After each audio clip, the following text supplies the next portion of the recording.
Hello and welcome to Three Men and a Movie podcast. We are doing a special today. A sidecast, if you will. I like that, yes, Sidecast. Yes, our favourite films / top films of 2018. Now, who would like to go first? I will start first, Okay. if I may. That's no problem. Okay, I've watched a lot of films this year, a lot of new releases, so it's very hard to narrow it down to my three top picks, if you like. They're in no particular order. The first one is Avengers Infinity War, because that just goes without saying. Okay. For anyone who's a fan of those films, and just the culmination of that, even though we've got the final part in on this year. Now, I can see Michael doing a stirring action, and as we haven't got video yet, I think he's stirring the pot. No, because Michael, you weren't as much of a fan of the film as maybe us two were. It was alright. That's scathing. We did agree this is going to be a snappy podcast. Well, that's okay. Listener. We allow a snappy Small retort. rebuttals. Yeah. So, go on, yeah. I think it was alright. Okay, that'll do. Well, I think it was fantastic. Yeah, I think that's it why was it's in my top three.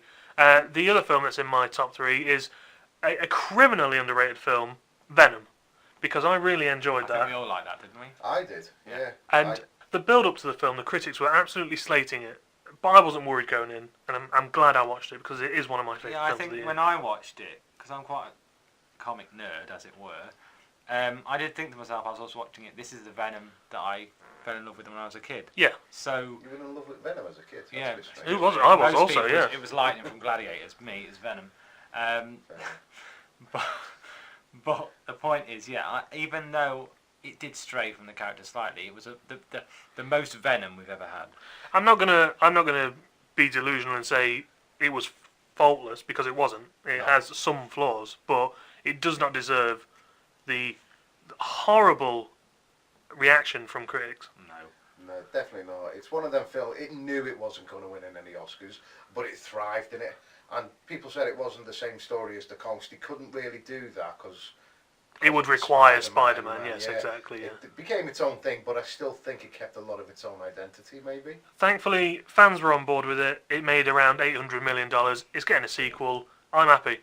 I think it's a similar vein. I don't know if you're going to mention it, but Aquaman. I haven't seen it yet, but that wasn't exactly wowed by critics. Didn't exactly go crazy for that, but that's made. I think it's over 900 million as the time of recording now. It's the highest DC rating film of all time in terms of money. It's not in my top three, but I will say it is after Wonder Woman. After Wonder Woman and the Ultimate Edition only of Batman vs Superman is probably the best DC have offered so far. It's not hard though, is it? And my final pick, cheating a little bit, because it actually came out Boxing Day 2017, but I didn't see it until January 2018. We'll allow that. The Greatest Showman. I know you're going to say Floored by that film. I'm not a musical fan, and I've only seen a couple of musicals in my lifetime, but seeing The Greatest Showman just opened my eyes to it. I think they glossed over a lot of what I'm actually did. ignoring whatever the true I life think if you parts delve of his into life his are. history, you might be like, oh.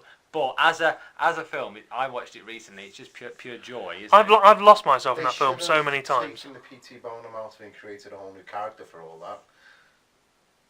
I'm just saying. Okay. That's fair. I love it. It's like a real life springtime for Hitler for me. I love it. I watched it. I watched it again through ill-gotten means, and then I purchased it on Blu-ray.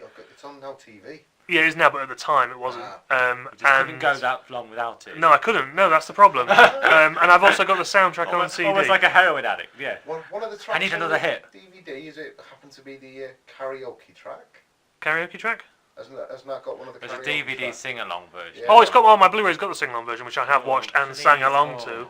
Great. I like it, but come on. So there we go. Just to summarise for me: Infinity War, Venom, Greatest Showman, and they're my picks for 2018. Who's next? I think I'll let Michael go next because I'm interested in this list. Well, I caught up on a lot of stuff, so I haven't seen many of 2018's offerings, but I will go for. I've sort of got four, only because two of them are not really my favourites, but I think they deserve a mention. The first one I'm going to mention, though, is Peppermint, which is Jennifer Garner. Oh, I've not seen that. It's the Punisher, but with a female, and that's not a bad thing, because it's Jennifer Garner. She's fantastic. I like her. It's brutal, it's hard. Jennifer really carries it. It's a revenge story, which you can't go wrong with. No. And it's just a damn good film. I haven't seen any advertisements for. I haven't seen any promotion. I saw earlier 2018 there was a trailer for it, but it never got released in cinemas over here for one reason or another. Yeah, I saw trailers for it. It deserved to go in the cinema. It really did. Yeah. It was I watched the Punisher Netflix series. I thought it was all right. I liked it, loved it. Yeah, I'm a big fan of the Punisher character, so it really played up to me. It was missing a lot of Punisher elements. But she played Frances Castle very well in this. Oh, if you want to do it like that. Very clever. I do like that. Yeah, very good. My next one is going to be Hereditary. Yes, absolutely. Yeah, everyone's got a big thumbs up. I'm not a big fan of some of the new horror stuff that comes out, and I've noticed a lot of people with this in this film because nothing happens. It's the boringest thing they've ever seen. Close quote.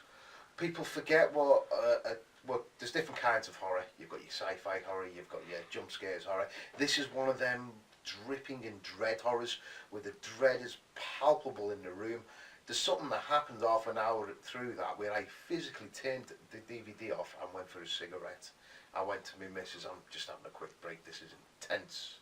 Really was. My next one, I don't know if you two have seen it, Annihilation, which was bought by Netflix. I thought it was very good. Recently saw that on Netflix, yes, because again, similar thing, it never got released in cinemas over here. No. It was released directly on Netflix. Yeah. And I've only recently watched that, and what a revelation that was. Because I'm a big fan of Matilda, always have been since I was a young lad. You know what, my mind's gone blank. It's okay. Natalie Portman. Oh yes, yeah. A big fan of hers, and I thought it was a fantastic movie. I don't know if it would have worked in a cinema because it is a lot. The pacing was off a little bit, but there's a couple of minutes scene in that with the bear. Oh, that is horrendous. Intense and horrific, and again something palpable of dread in the screen. Feeling it from the TV again, which I thought was fantastic. And then my last one, I don't know if you've seen, it's a bit of a sci-fi one, which I didn't realise going in, was Hotel Artemis. Yep, saw that earlier this year as well. Last year. That one either. Well, the way it was advertised, can you remember John Wick, the hotel? Yeah. But a hospital version. Yeah, of that's that. right. Yeah. Well, I didn't realise it was based in the future until I started watching it. I was going, it's all right. It could almost be based within the original Blade Runner's world. Yeah, I can got see that. Yeah. feeling from it. Yeah. It was that kind of aesthetic and storyline. It was very good. But yeah, they're my movie picks for this year. I'd just like to touch back on Hereditary, Michael. I'm a massive advocate of cinema and going to cinemas, but I will admit that I saw Hereditary a little later on in its cinema cycle, and I actually watched it in a cinema all by myself. And the atmosphere, obviously it was just me in there, was insane, which maybe helped me enjoy it more. Just the only person in the Just cinema. me sat in there. Wow. It was fantastic. I bet that was an experience on that one. Yeah. There's not many films I physically get up and go to the cinema for now, mainly because most of the cinemas I find too small, too crowded, and it just don't have the cinema feel anymore a lot of places. We recently had a trip to the cinema, didn't we, all three? Oh yes, we did. That to me is a proper cinema. What we forget, or what I've forgotten, is that it's been a while since we've actually recorded a podcast. Yes, we all went to see Halloween. Yes. At the Cinema in the Woods. I mean, that to me is what I want from a cinema. Yeah. And a nice little halfway intermission through the film. Yeah. I love intermissions, and people hate intermissions, but I love. I grew up with intermissions in every film I went to see at the cinema, but now it's just not done, is it? But pre-cinema, my experiences of intermissions in films were horrible. I'm not going to mention any further. No, you know what I mean? No, I'm not going to. I'm just saying. You know exactly what I mean. I know what you mean. Well, the cinema do it right now. I can't for legal reasons. The cinema do it spot on. That is the quintessential cinema experience. The snacks are excellent. Oh, and well priced as well. Yeah, well, I went in and got we're going to big up the Cinema in the Woods here. Normally you go in and you see the price of popcorn, £4. You think you're going to get this little tiny thing. So you see the price the small, medium and large, and thought, going to go for the medium to the large. What did I get in the end? It was the medium. Yeah, it was medium you got, yeah. This thing was massive. It was huge, wasn't it? It was huge, and it was well priced. Anyway, so if the Cinema in the Woods want to sponsor us in any way... Yeah, I must reiterate, we are not sponsored by the cinema. No. The experience I've had there is incredible, yeah. the only reason I mentioned it, that's what I'd want from a cinema. Exactly, yeah. Not this 50 screens in one building, get them in, get them out jobs. There's Kinnaman in the Woods actually to take the time to do Halloween specials, and he had a lot of Halloween stuff on there. It was good. Anyway, that is a whole different podcast, the cinema experience. We've got loads of different subjects in the pipeline. Yeah. Richard, your picks. Oh, well, I haven't got 3, unsurprisingly, seeing as I'm the guy who gives everything 7. True. But I'm just going to go through them quickly because we don't want to be here all night. So I've not put them in order. I've got Infinity War. Yeah, as a conclusion to that side of the story. Yeah. And it didn't disappoint. In the end, I couldn't leave my seat for 10 minutes. And not just because I needed to jump. Ready Player One, because it was classic Spielberg, 3 acts, and it was just basically spotting your next favourite cultural icon. Yeah. Best part about that was Chucky. Yeah, I did love Chucky. And Mechagodzilla. I was about to say Mechagodzilla was an absolute goosebump. But I mean, the reason I loved it was Spielberg. It was the 3 acts. Yeah. He has to find the 3 clues. It was just classic. Now we're getting on to... Oh, no, I've gone to before I got to the ones everyone will groan at.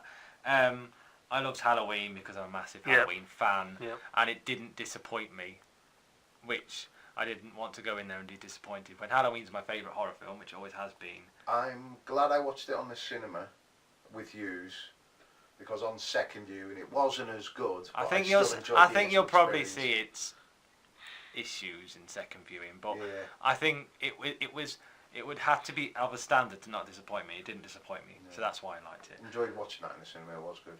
Hereditary, obviously, I've only just seen that on Blu-ray, and when you hear about a film and it's so hyped, you worry, don't you? Yeah. Sometimes it disappoints, and I went into that with the ridiculous hype, and it didn't disappoint at all. Yeah, the opposite with A Quiet Place. I went in with all the hype and was disappointed. I'm a bit of a cynic at the minute. Ironically, that's my next one, A Quiet Place. I love The Quiet Place. Which I gave a 10 out of 10 to, so that's all you need to know about that. Unlike Michael, I loved all the viewings of The Creature. Sometimes I think he just does it to wind us up. And now, and another one which you won't groan too much at, I also enjoyed Red Sparrow quite a lot. Yeah, not based on the trailers, it wasn't what I thought it was going to be. Doesn't mean I enjoyed it any less, just it was a different film. There was about 20 minutes in the centre they could have cut out, and it was a really good film. It was intense, though. It was just very good. Yeah. Very the way they tried to get the 70s espionage aesthetic. Because the trailers made me think, anyway, they were kind of riffing a little bit on Atomic Blonde, and that was kind of the way it was going to be followed. Actually, I just thought, how the hell did Marvel not sue them for making a Black Widow origin story? That's exactly. I just knew it was going to be extremely brutal in areas, and it definitely was. That was a great film. Hard to watch in places, but for the right reasons. Yes, yeah. Right, now on to my guilty pleasures / the films only Richard gives 7 or above for. I do like this. I like The Meg. I enjoyed The Meg. That is just a pure popcorn film, and you can't go wrong with those. Yep, okay. That is, I'll give you that. That is 2 hours of your life, and you just sit there, you turn your brain off, you watch Statham punch a shark, and you have a great time. Can't go wrong. I also have a very soft spot for the new Predator film, because I know you don't watch it because of what you've heard, and how it will sully your memory of other Predator films. But that's the only film I've seen in this cinema this year where 4 times I've cracked up because I've had such a great time. Yeah. And I've gone, this is just ridiculous. So that's why I enjoyed it. Which is the point. Very easily pleased. Yeah, you'll hear some more. It's getting worse. So also, Strangers Prey at Night. I've not seen any of those actually.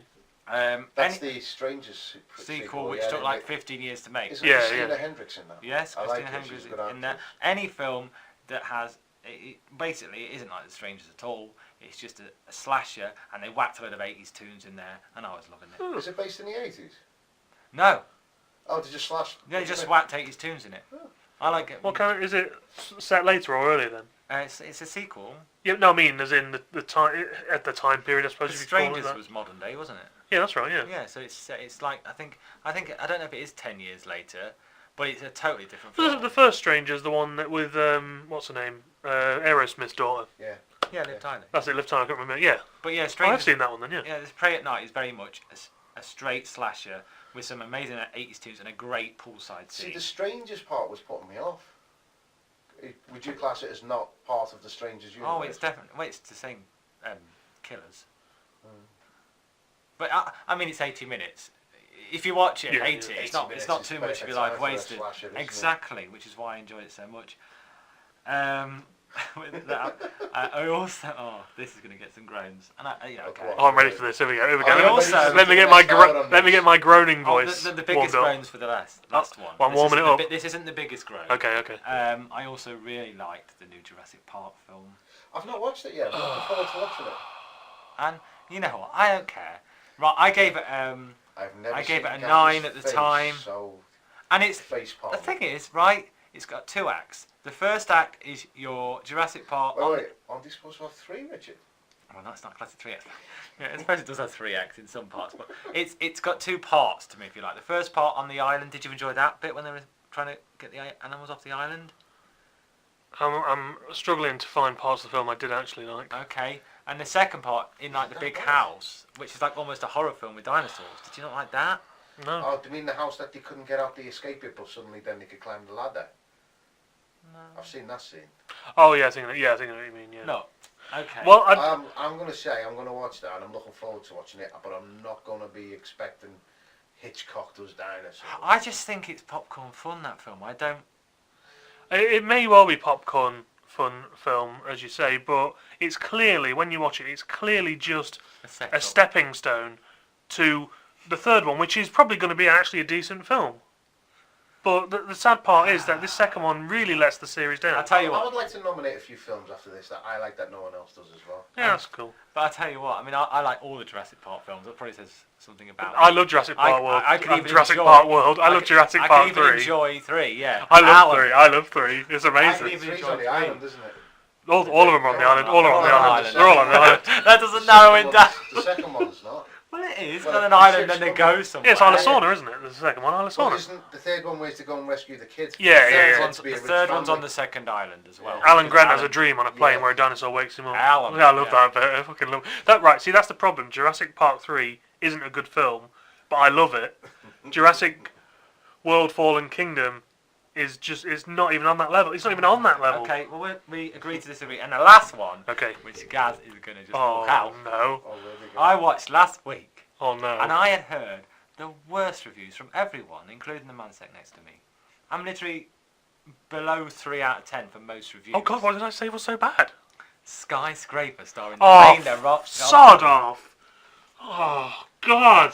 I'd heard the worst reviews ever for this film, even from my own stepson. He said, I won't watch this rubbish. I watched it, and let me tell you, I was entertained for 100. Is it Die Hard the remake? No, it's nothing like Die Hard. It's like Die Hard 5. It was in its bad. I like Die Hard 5. Oh. What's Die Hard 5? But that's not. It's a 100-minute action film, and it never lets up. And it's got Nev Campbell in it from Scream. Who she played? And she doesn't age. The Rock's wife. They've made beautiful kids. In real life, they would make beautiful kids. You must agree with that. Anyway, this is supposed to be short and snappy. Michael, you want to talk about films that not anyone else? I've got a film that I, for some reason, really enjoyed, and the critics hated it, fans apparently hated it, everyone hated it. I stuck on Ocean's 8. I think I know. Oh, Ocean's 8. I put it on. I actually quite enjoyed it. I own it on DVD. It was enjoyable enough that I bought it. That's saying something. I still haven't seen it. I'll lend it to you. In fact, I enjoyed it more than the George Clooney stuff. It's the kind of film I can't even really be bothered to watch. I think if you watch it, you will enjoy it. But will I enjoy it and forget it after about 10 minutes? Yeah, probably. I don't know. I enjoyed the George Clooney films. It's better than them. Apart from 12. Was it 13 or was it 12? 12 was the one that was like... Was it 12 the one where Julia Roberts played herself and then... I want to say yes. And now I'm trying to some weird thing where she was playing herself and also... Yeah. Something like... She was an actress, wasn't 12 let that original trilogy down, but 11 and 13 are pretty good. But 8 is... I think mostly alright. The thing with the original, not the original Ocean's film, but the newer trilogy, it was almost like star spotting, wasn't it? You couldn't believe how many stars of the time were in it. Not just of the time, the guy that plays the one that hires him. Elliot Gould, one of my favourite actors, really is. I've got quite a few of his. But yeah, I just find a lot of people dissed it, and I thoroughly enjoyed it. But then again, I enjoyed The Lone Ranger, so no one else seemed to enjoy that. Well, everyone enjoys... I own it on Blu-ray. Oh, for God's sake. I've never seen it. Can we just reiterate for anyone that might listen to this at one time, maybe somewhere, when Richard says he owns it, that doesn't mean anything. It makes it sound like he owns a lot of films. He does, but there's no classification. There's no quality control. Quantity over quality. Yeah, definitely. He sticks his box set of Alfred Hitchcock's finest next to Prom Night 1, 2, 3, and 4. And my all 9 Hellraiser films. Still trying to find 10. Still got to get that 10th one. I need to see what happened in that film because I saw like the first 10 minutes. Guy, and that was it. There was something interesting about Hellraiser. What was the one with the it was number 9. Number 9 was... Was that the one with Henry Cavill in it? No, that was number 8. You love that one. yeah. I do love number 8. That's amazing, yeah. Number 9 was the one that was inoffensive because it was 70 minutes long. So you were offended by it. It was going to finish soon. Yeah, that's true, yeah. Oh, yeah, I remember that. Yeah. We did like a marathon of it. It was really weird. We did. Idiots. Yeah. But we need to find number 10. We did start trying to watch it through nefarious means. Nefarious. Maybe that's why we couldn't, because Pinhead had got us. The man shut us down, didn't he? The government. Are you listening to us? Anyway, Michael, your films that no one else liked. No, that was it. I just wanted to mention that. I thought you were going to mention Solo. Solo. Well, that's more for our Star Wars talk, isn't it? Oh, that's true. Yeah, we got that upcoming. That's going to be a big one. Solo's a film I need to watch again because I've never seen it. I went to see it with my 4-year-old at the time, and Adam, and I spent most of the time feeding a 4-year-old popcorn and generally not watching the film. You class yourself as a 4-year-old? For the first hour I really enjoyed, and then she started to annoy me, so I didn't Solo. So the first hour I enjoyed, but then my 4-year-old started to annoy me, so I didn't enjoy the last hour. So I need to rewatch it. I'll be getting on Blu-ray. But anyway, that was our top films of 2018. I hope you've enjoyed this podcast, and it's goodbye from me, Richard. Goodbye from me. And goodbye from me, Michael.